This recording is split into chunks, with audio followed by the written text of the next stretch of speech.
জয় গুরু জয় গোসাই। কৃষ্ণমোহন হাজরা প্রণীত জগন্নাথদেব ও অবতার কাহিনী শ্রী শ্রী জগন্নাথদেব শ্রীকৃষ্ণ চৈতন্য ও শ্রী শ্রী বিজয়কৃষ্ণ গ্রন্থ থেকে পাঠ করে শোনাচ্ছি।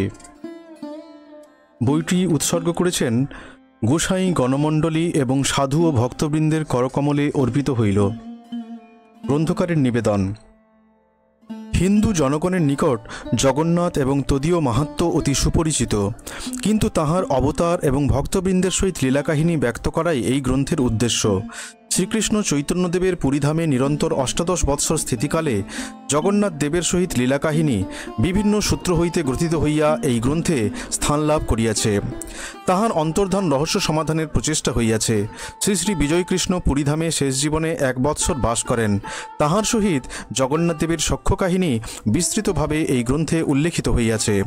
জগন্নাথদেব যে ভক্তগণের সখা কিংবা বন্ধু, এই বিশ্বাস পাঠকগণের মনে বদ্ধমূল হইবে, এই বিশ্বাস রাখি গ্রন্থকার। শ্রী শ্রী জগন্নাথদেব শ্রীকৃষ্ণ চৈতন্য ও শ্রী শ্রী বিজয়কৃষ্ণ। এই প্রবন্ধে জগন্নাথ সম্পর্কিত বিষয় বৃহৎ জগন্নাথ সারাবলী হইতে গ্রহণ করিয়া প্রথম অধ্যায়ে বর্ণনা করিয়াছি। শ্রী শ্রী গৌরাঙ্গদেবের নিরন্তর 18 বৎসরের পুরীবাসকালে জগন্নাথ সম্পর্কিত লীলাকাহিনী সংক্ষেপে বর্ণিত হইল। চৈতন্য ভাগবত, চৈতন্য চরিতামৃত গ্রন্থদ্বয় এবং উপরোক্ত রচনা হইতে উপাদান সংগৃহীত হইয়াছে। তাহার অন্তর্ধান সম্পর্কে শাস্ত্রীয় প্রমাণ, অনুমান প্রমাণ এবং আপ্তবাক্যের সাহায্যে সেই রহস্য উদ্ঘাটনে প্রয়াসী হইয়াছি। ইহা দ্বিতীয় অধ্যায়ে বর্ণিত হইয়াছে। তৃতীয় অধ্যায়ে প্রভু বিজয়কৃষ্ণ গোস্বামীর সহিত জগন্নাথ লীলা বর্ণিত হইল। তিনি তাহার জীবনের শেষ 1 বৎসর মাত্র পুরীবাস করিয়াছিলেন। বর্তমানে শিক্ষিত মহলে তিনি বিশেষ পরিচিত নহেন বলিয়া মনে হয়।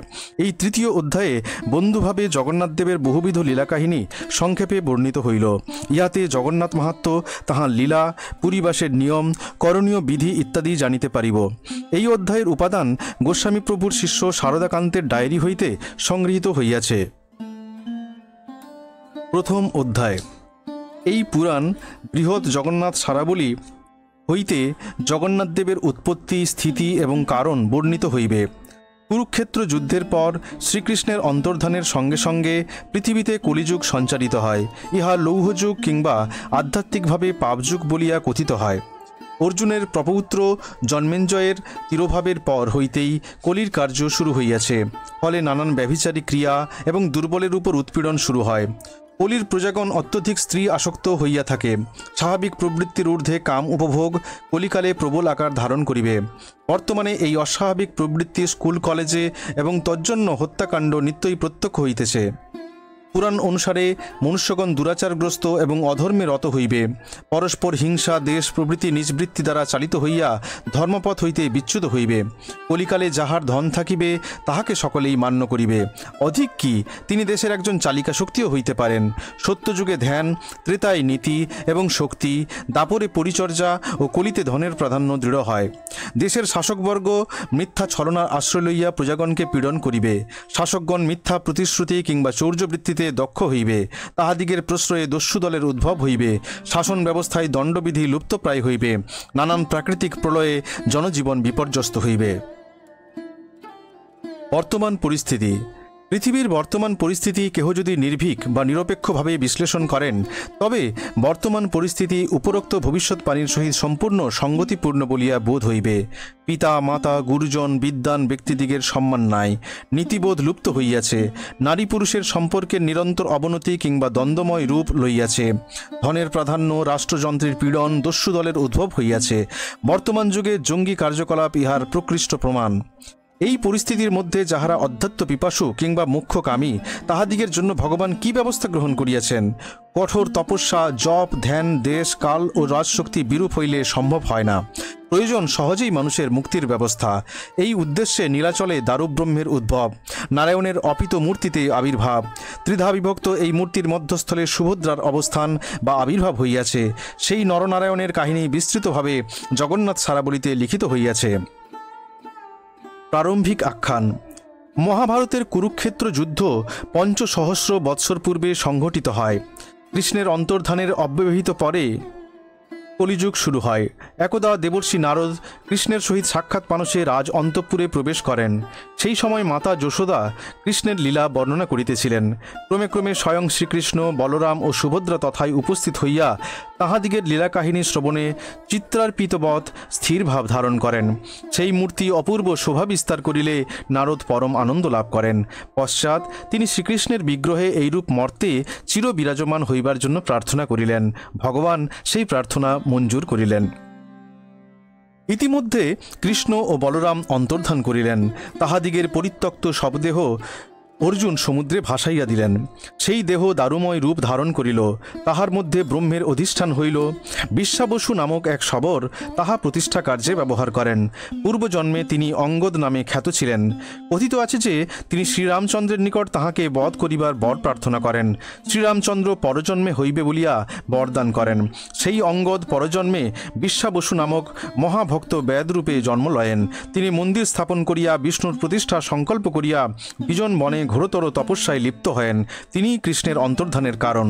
সেই সময় তিনি তাহাকে বিবিধ বর প্রদান করেন। বরগুলি এইরূপ: বেদ তাহার মূর্তি প্রকাশ করিবে এবং সেই স্থান মহা পুণ্যক্ষেত্র হইবে। ইহার পর নারদ তাহাকে নীলমাধব মন্ত্রে বীজমন্ত্র দান করিলেন। বিশ্বাবসুর তপস্যা। নারদের উপদেশ অনুসারে শবর তথা বিশ্বাবসু সমুদ্র উপকূলে উৎকট তপস্যা আরম্ভ করিল। সমুদ্র জলে তাহার দেহ বালু ও প্রস্তরে নিমজ্জিত হইল। নারদ বিশ্বাবসুর তপবার্তা নারায়ণকে নিবেদন করিলেন। তাহারা দুইজনে বিশ্বাবসুর সহিত সাক্ষাৎ করিলেন। নারায়ণ তাহাকে নিম্নোক্ত রূপে বরদান করিলেন।